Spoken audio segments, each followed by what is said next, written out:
He's the co-creator of the show. Fucking executive producer.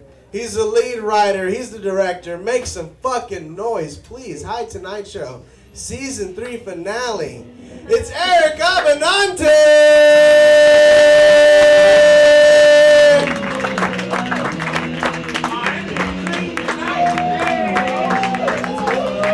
Amazing. Thank you so much. Holy shit. This is our 40th episode. And this is the first time I get to perform on this show. I want to thank everyone who's fucking here, the audience, the cast, the crew. This has been a dream come true. This has been fucking amazing. And after the talented musicians and the gorgeously talented, amazing comedians, you're like, how the fuck is this guy in the lineup? Like, seriously, how is he on the lineup? Well, I'm the creator, the director, the writer, the producer, the editor, you know. And, you know, all the titles are bullshit, really. They're fucking bullshit. You know, producer, that just means you paid for shit. Like, take that logic outside of this area. I executive produced a sandwich for you, honey. You can executive produce your ass out of here. You know, it's like, it's ridiculous. You know, directing, you know, Niles likes to say, oh, you just push a fucking button. You know, like, oh, that's all you do. And that's so not true. I do so much more than that. I direct others to push buttons, okay? Okay? It's so much more than that. But seriously, with fucking Derek and Ken, I don't have to do much. They're fucking amazing. Appreciate those guys. They've been with me so long. Appreciate them. Seriously. But what is the most important job? It's the editor, obviously, and that is my job. You know, the editor is the most important job. It's the most important job. I have to edit his ass out. You know, it's like, it's the most important job. You know, it's so tough. You know, it's like, it doesn't matter how I do tonight. I'm gonna edit it to make it sound like I fucking killed. Okay? I'm gonna make it sound like I was at the Apollo. There's gonna be someone saying, N-word, you funny, every 6 seconds. Okay? It's gonna be amazing. I'm gonna rip fucking old laughs from High Tonight Show episodes. How is Eric laughing at Eric? What can I say? I crushed, you know, what can I say? Nigga, you funny. Me and... Oh, that is being ripped and replicated, and the Jew is making money off of that as we speak. Thank you. Thank you so much.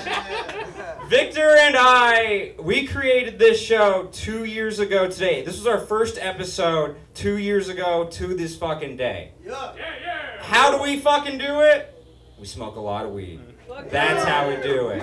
People always ask me, what's it like when you're not smoking weed, Eric? And it's very simple. I'm asleep. Oh, you have a problem. There's like 8 hours in the day when I don't smoke, okay? I'm doing great. You know, I went up to a dispensary to get ready for this show, and this hobo came up to me right as I was getting weed, and he's like, hey man, do you have any change? And I said, sorry man, all my money is for drugs. And I tried to walk by, but he was like there, and he's like, that's so cool, man, that's living the dream. And I was like, thanks, can you move your nightmare ass out of the way?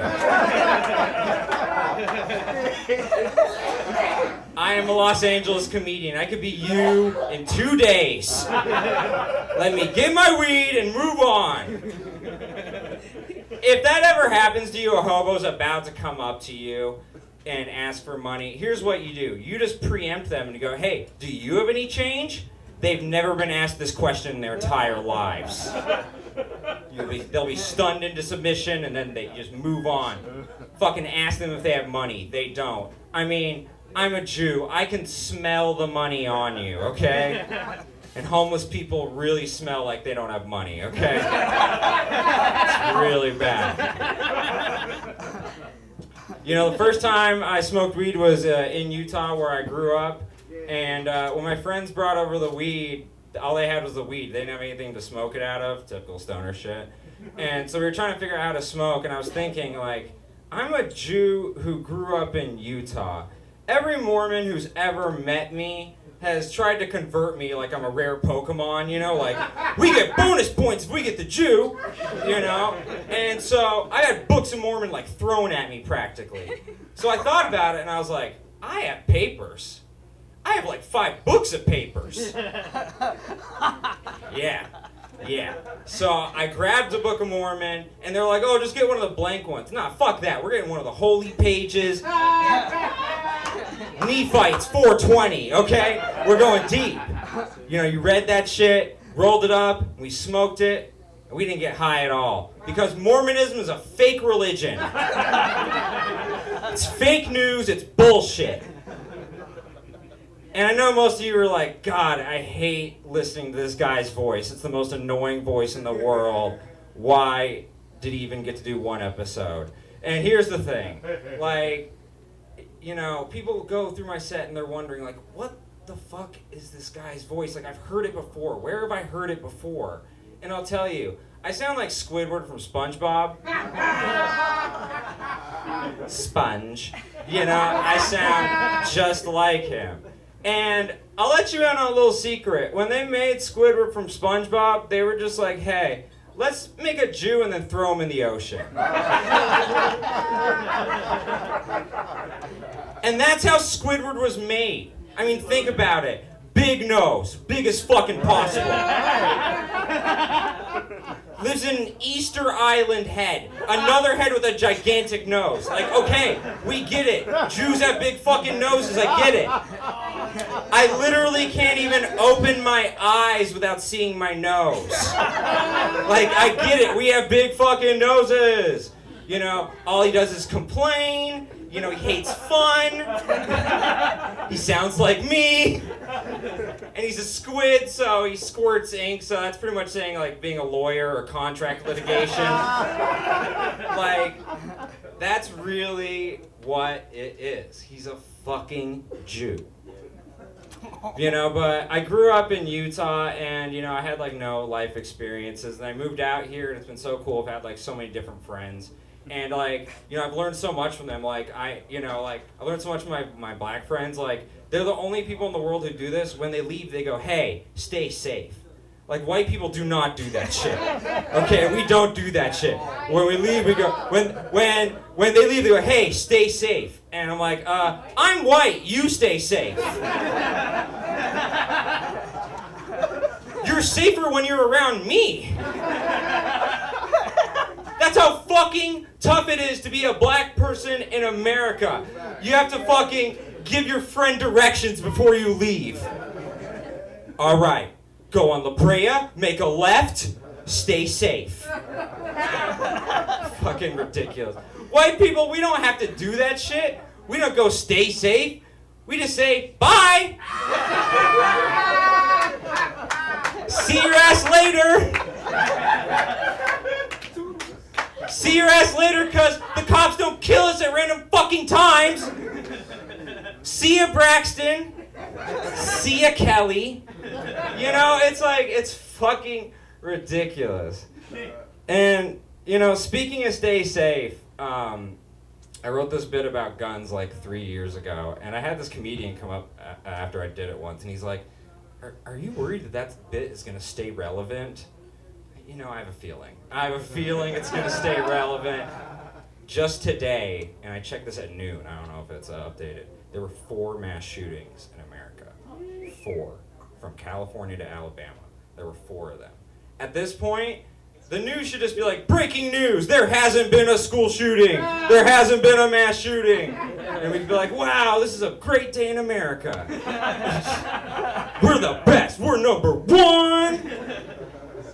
You know, like, I think the big issue with guns is everyone with a gun feels like James Bond. But it's like, no, you shoot more like the henchman from James Bond. I don't want you to have a gun.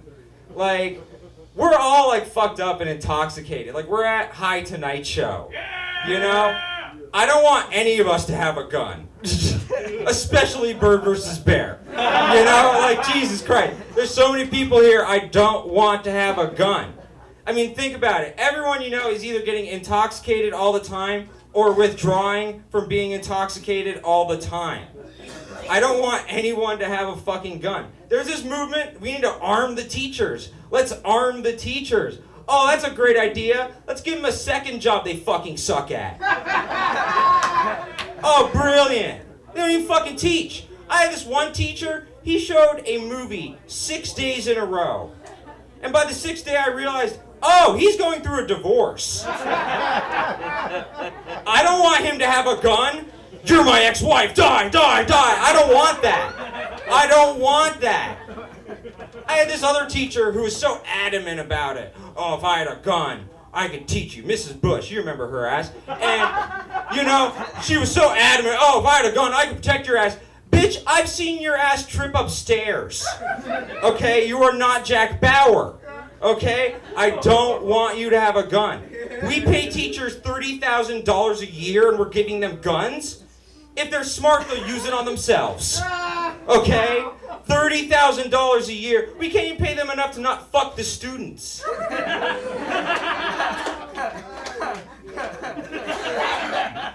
What if one of the students they fucked gets shot and they're just like, oh, that's a loose end tied up. Sweet. Sweet. Can't believe that happened.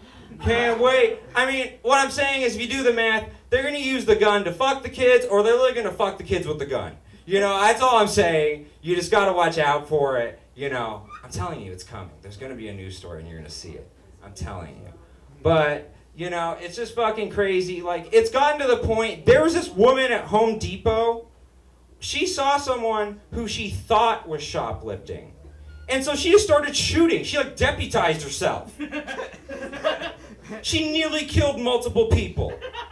And because she's white, the cops had to have a talking with her. Okay? They were like, you need to leave the racial profiling to the professionals. Someone white could get hurt.